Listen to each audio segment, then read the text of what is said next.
Hey guys, Justin here with Ramping Nation, and it's banlist season, so we right now are expecting a banlist like any few days coming.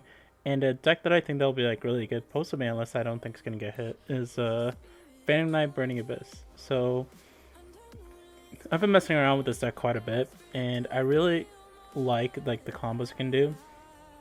It can essentially play with no cards in hand because you can use your graveyard as your second hand essentially, and it's really like resilient to a lot of stuff.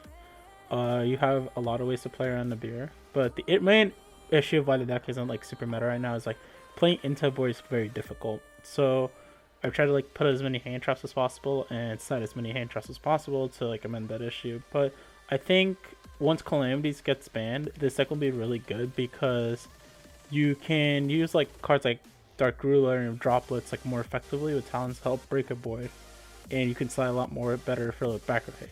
But like for the current format, like since we don't know what like the list is gonna be yet, like I just thought I'd show you guys like the main combo that this I can do.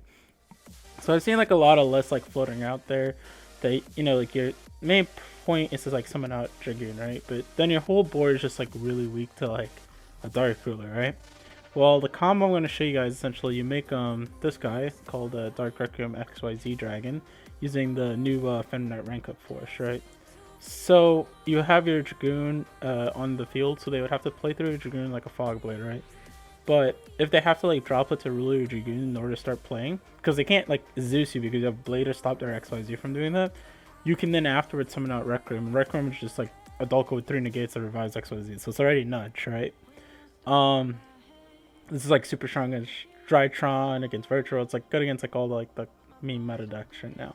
So that's why I like this version of the combo instead of not playing Requiem, because a lot of people would like rather play the Raiden Ice package to help breaker board, but I didn't like that as much because I just think making Requiem is just so strong. Alright, so I only play 9 hand traps in the main, which is 3 Ash, 3 Niv, and 3 Bell. So like I thought Bell was like the best third hand trap to play in this deck because Eldritch is a hard matchup, so you want to be able to like stop them from getting gold unlocked by stopping their Sanguine. And you have Ash and Nev as like generic good hate versus Gytron and Virtual Roll. This ratio is 3 scales, 2 cloak, 2 boots, 1 glove. I didn't want to play 3 boots because I figured you don't really want to open your Phantom Knight pieces too much.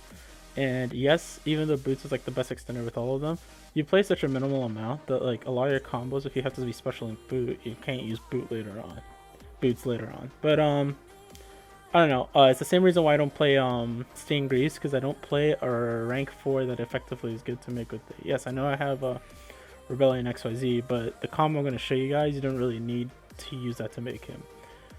3 Torghite, that's the best normal sword in the deck, but because it's so prone to hand traps, we paired it up with the 3 Kagemusha Knight to help chain block your Torghite. And then we played 1-on-1 of both of the Psychic guys. This way, if your like Torghite gets stopped, you can still easily make your Cherubini. Play 1 Edgem Sabers. This is important to play because if you open your Red Eyes Fusion, this is how you put it back, then you convert it out later on. 1 Tsuchinoko, 1 Jackalope. These dangers, like, yes, they are extenders, but they're good standalone cards. Reason being is that Scaled can pitch either one of them to trigger their effect. So obviously it's terrible if you open both of them, but say you have like Scaled Such or Scaled Jack, you can pitch one or the other to special out another level 3, so your discard's essentially free. Then I play 1 Seer, 1 Graph. This is your Beanie targets and like how you're gonna play with Cherubini. And then the Libic, because if you open one of your Burning Abyss, you send Libic to special out your BA from your hand instead. So it works just as well. And then the Dark Magician and Red Eyes, because we're playing a Dragoon deck. This is the one deck, because we don't have Utopia Future Dragon. I don't know if you guys know what that card is. Let's see if I can just pull it out real quick. Because we don't have Future Dragon, this guy, it's really hard not to like not play Dragoon in the deck. The deck like flourishes very well with Dragoon, so that's why it's like currently at 43, because you're trying to like kind of float out your bricks because you play a lot of bricks in the deck, unfortunately. So you want to maximize on your extenders and kind of bypass that. So I play 1 Call, 1 Italy, 1 Rhoda. These are the best one-offs. No Monster Boom because it's only situationally good at times. If your deck can reach the grind game, you should win, but you don't want to like start a hand when you're playing into a board with it. the one rank up because of the Dark Requiem, and then the one Red Eyes Fusion because of Verte. Then we ended off with 3 Fog Blade, Wings, and Shade. You need the Wings because at certain times, if you want the second extender to special summon a monster, you want to make Bamboozling the player on Nib, it comes up. Or if you just want to make a Paul, it also comes up. So that's it for the main deck. It's 43 cards. Side is a 3 Lancia, 3 Gamma Driver.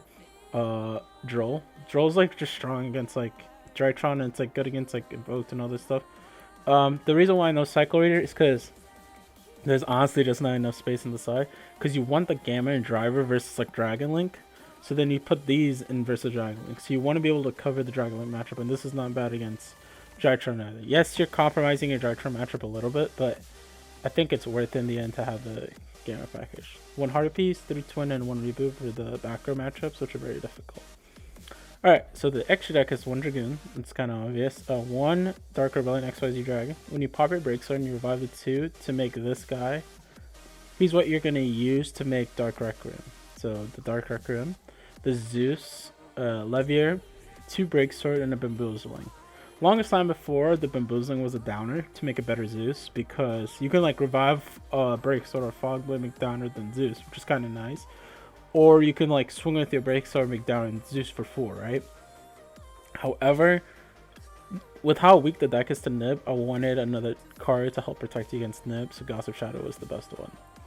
1 Link Spider. This comes up if you get like Nib and you need to use the Nib token or your Shea Brigadine in order to make your Verte Anaconda.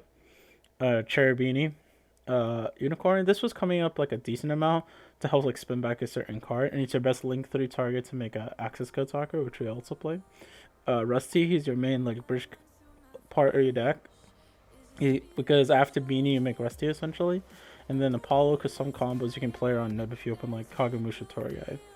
Alright, so you guys are wondering like, okay, what's like the Dark Requiem combo essentially? So basically, all you need to be able to do is when you make Rusty, you just have to make sure you have a Cloak and Scales in the grave, and then just another like guy as an extender on the field. So you can easily just do this with just Torgai alone, but we're going to use Torgai discard because you're going to have to use the discard for your Scales.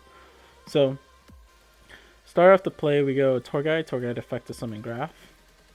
Then we're going to use those 2 to make Cherubini. Graph is going to then trigger to summon Seer.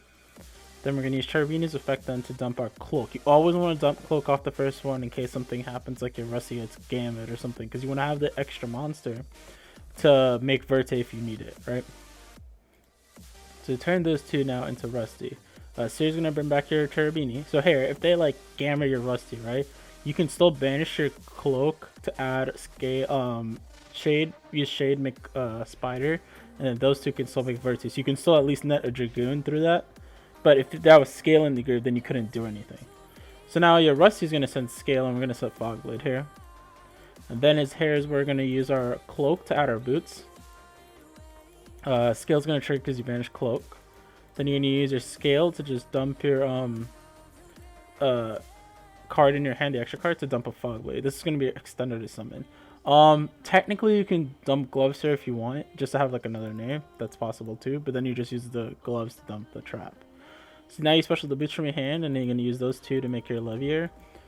Detach the Scales. Make sure you detach Scales. It like honestly doesn't matter the order, but you just want to make sure that your boots isn't great to search the rank up at the end, alright? So now you're going to revive your Cloak. It's good practice, so use your Cloak to boost your Rusty, so make him 2900.